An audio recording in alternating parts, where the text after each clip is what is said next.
The following program has been funded in part by grants from the Hawaii State Foundation on Culture and the Arts and the people of Chevron in Hawaii.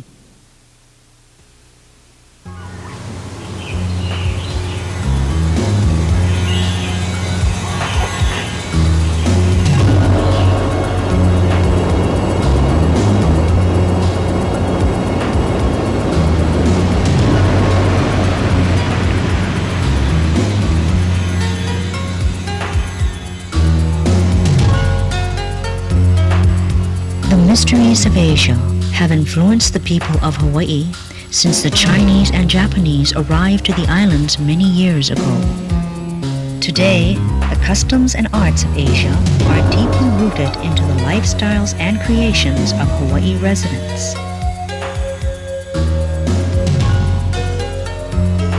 Island artist Caroline R. Young creates elegant Asian paintings which are sought after worldwide.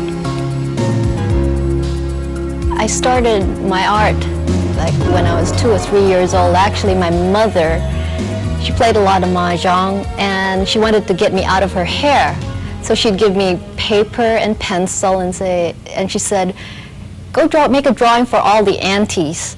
And I'd take the paper, go and draw a few things, come back and she'd give me more paper, go draw some more. And that's how I started my drawing. And then when I got to about 15 years old, my mother wanted me to take Chinese brush painting.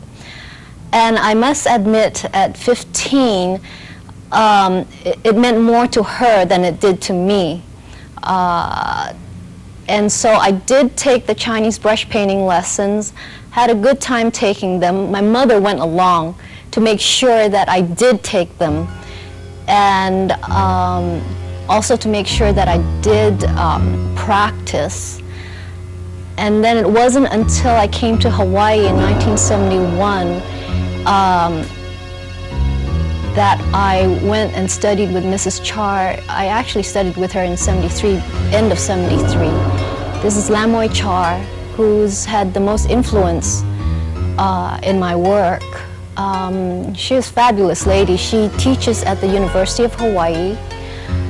And I took very traditional Chinese brush paintings from her, flowers and birds, landscape. And at the same time, I was taking the fine art courses at University of Hawaii, doing oils and charcoal drawings, life drawings. And basically, after completing the art program at UH, I went back to Mrs. Char and took Chinese brush painting again. And so my art is actually a combination of what I've learned from all my different teachers, Western and Chinese. And I blend them together. I use very, very traditional looking subjects, but my color that I use is very, very contemporary. I've noticed also that since I've been in Hawaii and I'm becoming more and more aware of the beauty of the colors in Hawaii, the blue skies, the blue waters, the beautiful flowers, the reds and the vibrant colors all around me. My colors that I'm using are getting more and more vibrant too. If you see my paintings from maybe about 6 or 7 years ago, there's a definite trend towards brighter colors now, more so than before. I feel the worst mistake a young artist could make is to close himself off to the past. There's a lot of lessons to be learned from the classical paintings, from the masters.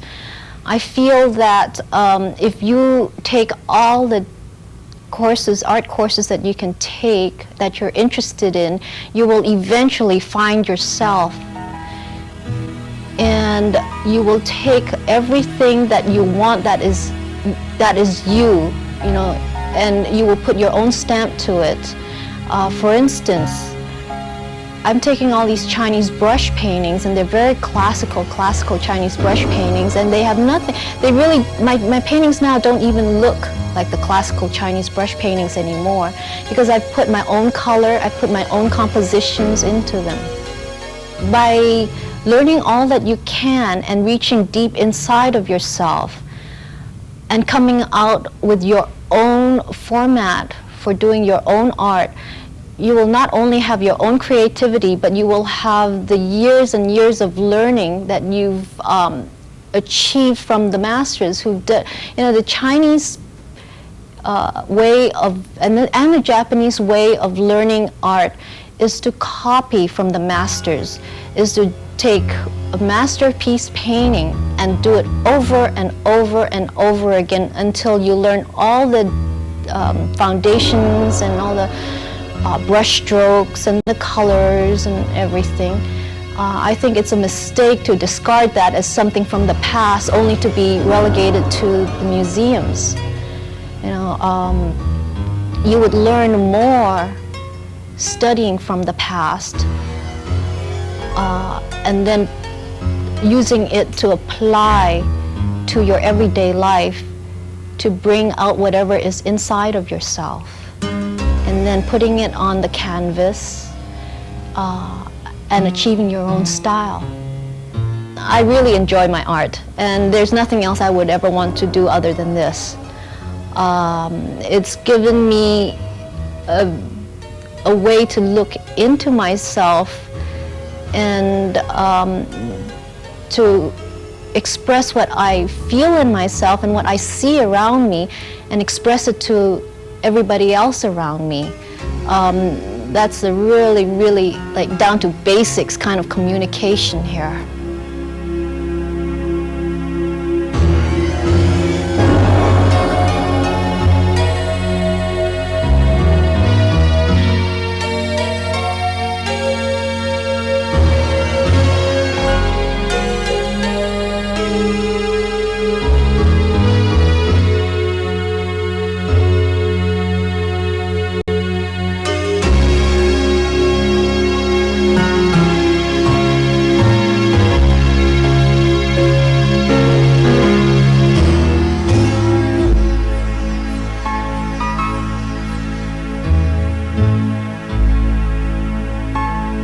The kimono, flowing silk wrapped and tucked around the body.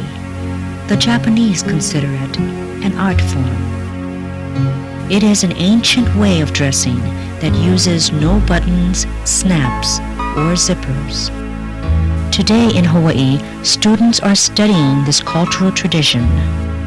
The program that was started at University Laboratory School in 1982 was in cooperation with the Hakubi Kyoto Kimono Institute in Japan under the direction of its president, Mr. Mizushima. He was kind enough to give us a grant to have Jean Sakihara, our Japanese language teacher, go to Japan to study the art of the kimono. This program is not to make the American people wear kimono. So my purpose is doing this is to let students have more interest in things Japanese, so a kind of door to go to things Japanese.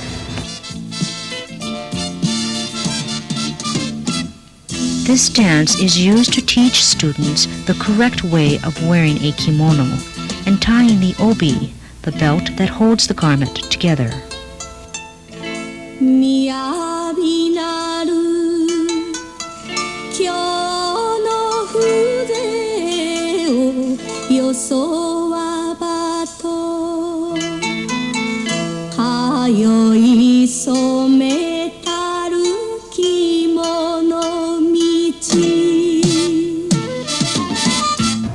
Culture exchange is very important.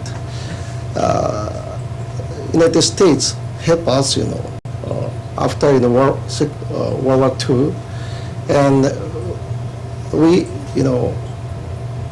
exchange, culture program, very important to understand each other nation. It's important to have students study the art of the kimono because it's part of a very important cultural tradition in Japan. Mr. Mizushima is doing his part to help preserve this culture of Japan. It's extremely important, I think, for every ethnic group to work preserving their culture. The fabric of the traditional kimono is also used in contemporary designer fashion. I have always been interested in Japanese kimonos. I just think they're so beautiful, and you just don't find the meticulous work that's done on the kimono. And you can't wear a kimono around today, so I decided that it would be wonderful if I could create fashions that you could wear out today in today's society out of the kimono using the beautiful fabrics of the kimono. As an independent designer, Anne enjoys the creative freedom of having her own label. When I design now, I have pretty much complete control over what it is I want to do. When I used to work for other manufacturers, they have a lot of control over a lot of cost factors, or who your clientele is. You have to design certain types of things, and you have to keep it within that budget. And this way I have a lot more creative freedom, and I can, if I decide I want to put something extra or change something or add things, it doesn't matter, I can do it. And it's really creatively fulfilling. The major restrictions with working with kimonos is that they're only 13 inches wide, and you only have as much fabric as it takes to make a kimono. So I have to work around those things. I also work with older kimonos, so I have to work with a lot of flaws or discolorations, and I have to work around those. If it's a kimono that's using a border print, then I have to keep the border together. Therefore, I have to use a style that would utilize it being all in one piece. If it's an all-over print, then I can completely take it apart, and I have a little bit more versatility with a kimono like that. Or if it has certain colors that I would like to contrast with or pick out, then it all depends on the kimono. Everything is different. Or something, this has a lot of movement in it. This is just the suru, the cranes that are just flying right around. Now something like this, if I made into a jacket on you, you could see that the line would come right up here, this way. And the cranes would just sweep right around your body, because I'd keep it all together, and it would just be a lot of motion going right around, which should be really nice. I think a lot of my clientele do like the fact that it is made from a kimono, and that it is a unique, one-of-a-kind item that they know they'll never find an identical garment just like it, and that it's something very unique. It's almost like wearing a form of art with all the skill and talent that goes into painting the kimono or embroidering the kimonos. It's, I think, really a big appeal.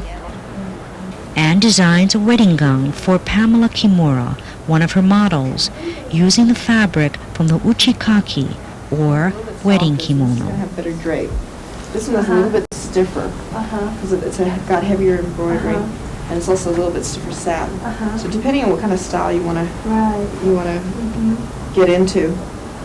This one I can see mixing this with a lot of organza, a lot of see-through, something like this. This would be maybe a little bit more fitted or more tailored, something maybe even off the shoulder to show off the pattern a little bit more. Yeah, keep this a little bit more intact. This one we can separate this up because you've got all the metallic threads going on here, so it's just a statement that you can have all this fabric everywhere, a lot of pattern and everything. Do you have... I had something in mind where it would be kind of fitted, and maybe a drop in the back, but fitted maybe up to here, and then maybe down below here it could gather out, and maybe a different material or something. Would this one be better? The hardest part about being a fashion designer is that you subject yourself to a lot of criticism. You're basically saying, this is my taste level, this is what I like, this is what I think is beautiful. And of course, you're always going to have somebody that thinks it's awful or ugly, and it's you really are putting your taste level on the line.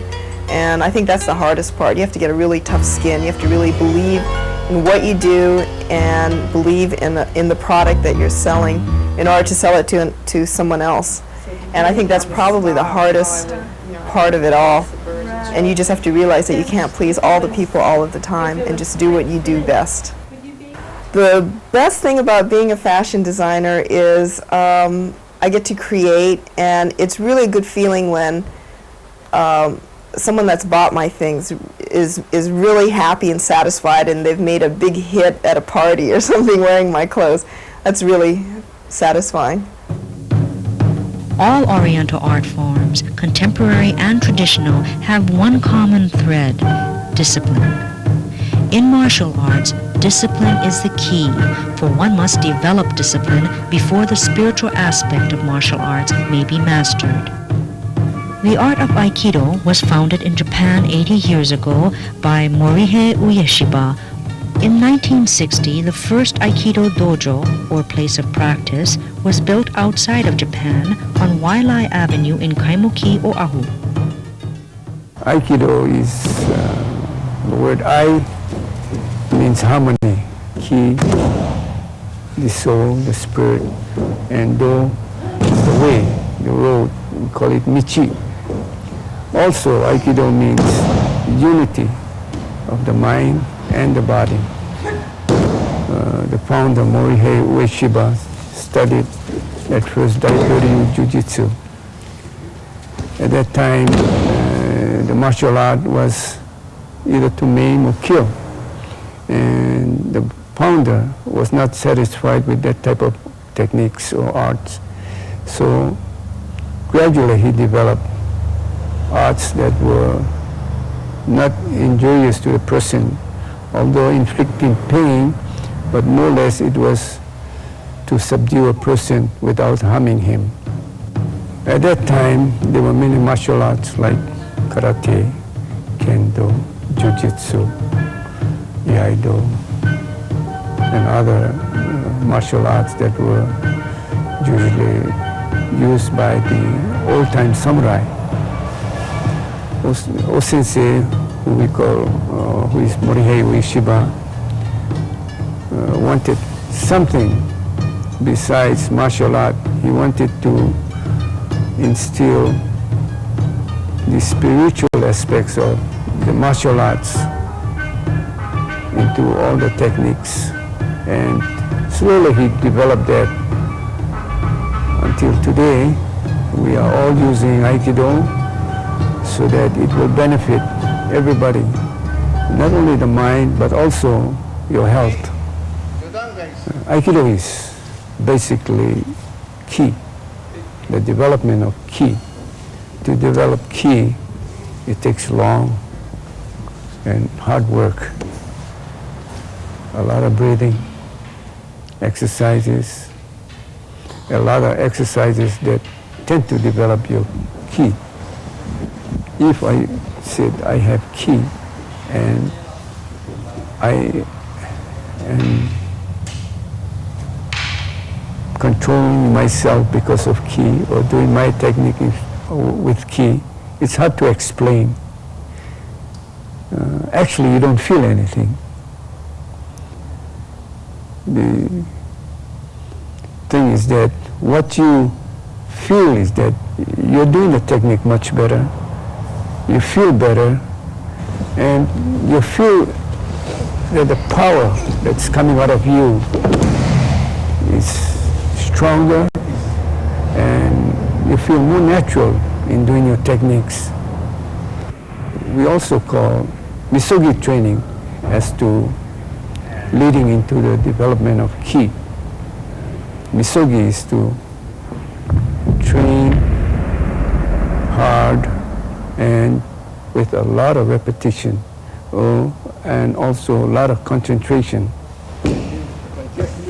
Concentration is to the tandem or the point below, 2 inches below your navel.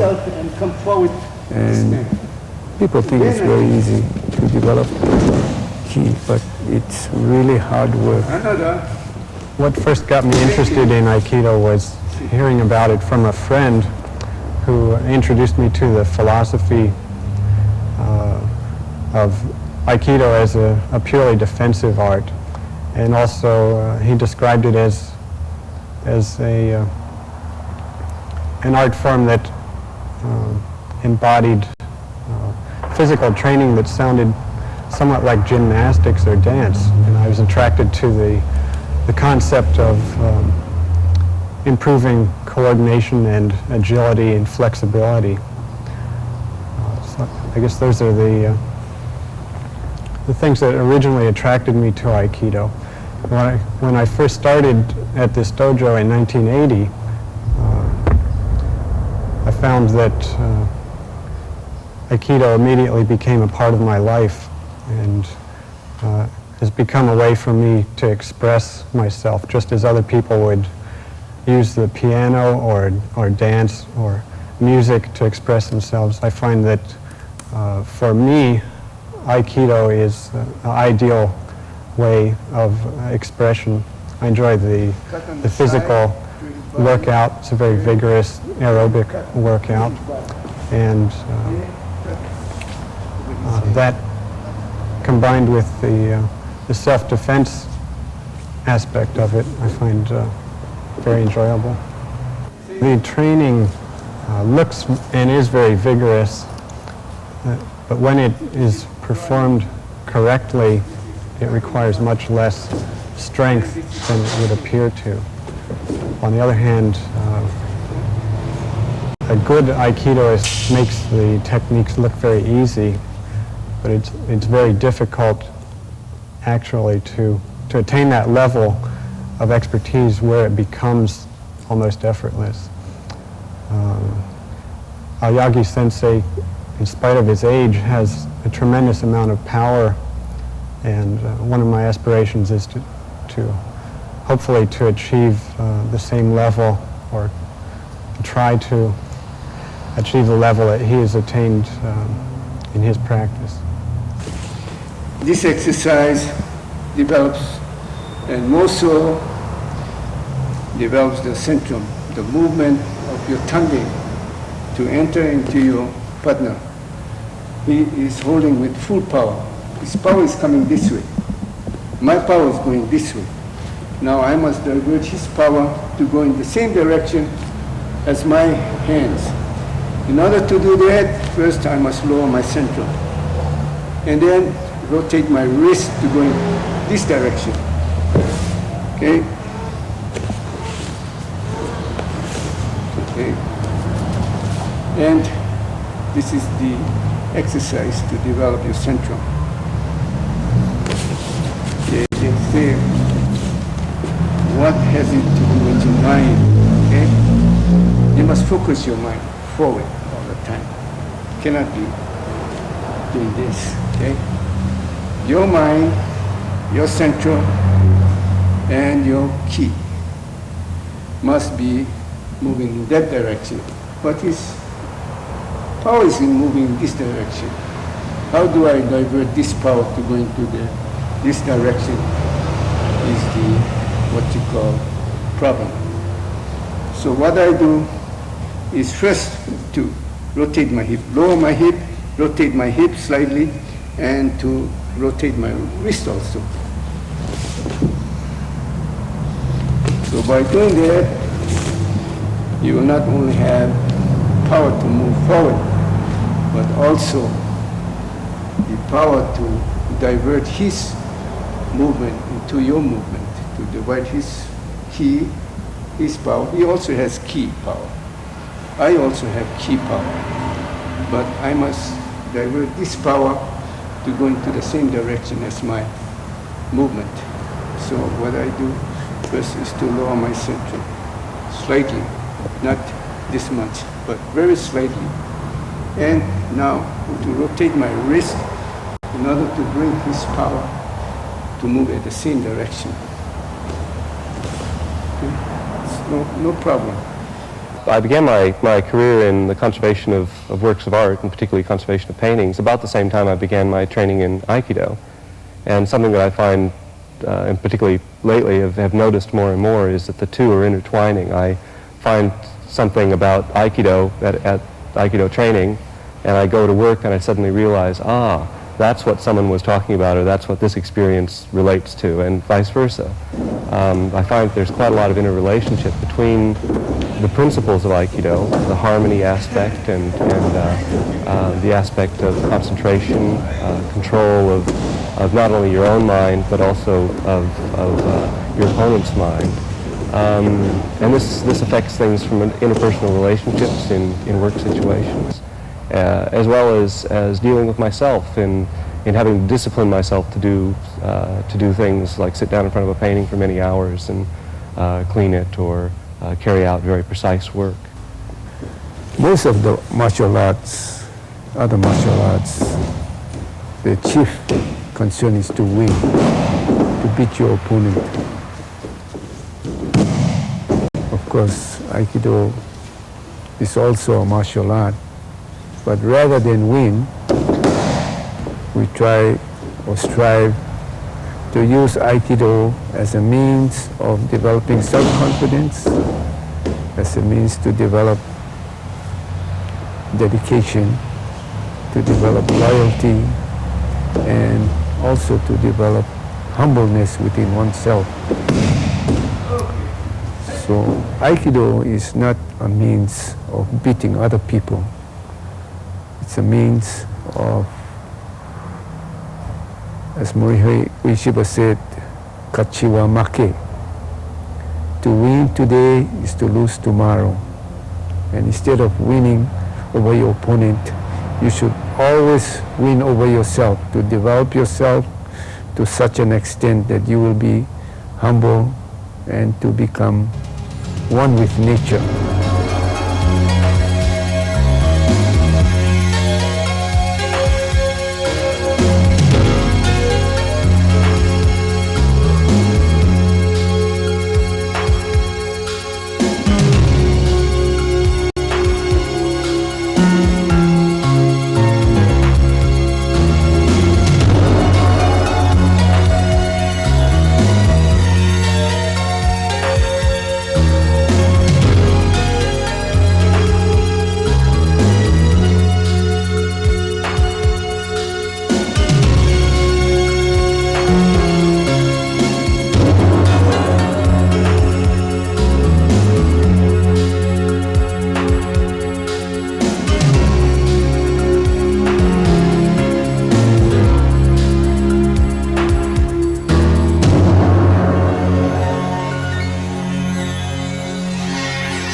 Spectrum was funded in part by grants from the people of Chevron in Hawaii and the Hawaii State Foundation on Culture and the Arts.